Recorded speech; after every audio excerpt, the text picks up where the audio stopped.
we're still talking about humidity.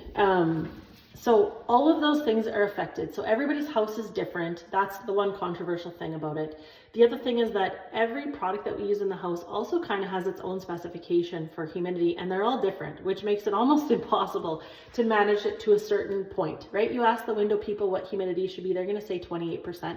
At 28%, you'd have bloody noses, cracked lips, cracked skin. It would not be comfortable.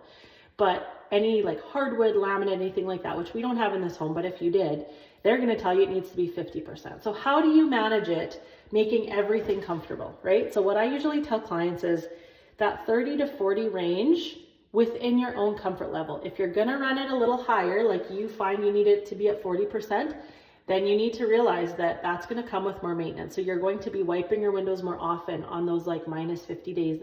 It's just the way that it's going to be. Okay, so things to think about.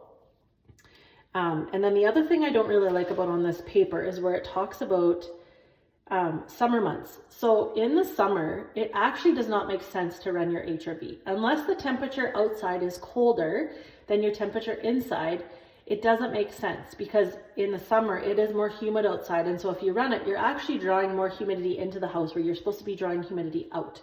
So it talks about like purchasing a dehumidifier. An AC, like air conditioning, is a dehumidifier. Okay, part of an AC unit is taking that moisture out of the air. While it's cooling the air, it's taking the moisture out. And what it actually is doing is just creating a more comfortable atmosphere, because when it's too humid, humans are not that comfortable, right? So if you're having AC, and forgive me, I don't remember at this exact moment if we're putting it in for you, but if you are putting an AC or it's part of your plan later, you will not need a dehumidifier. Your AC unit will dehumidify in the summer, and you will not need to run your HRV in the summertime. Okay?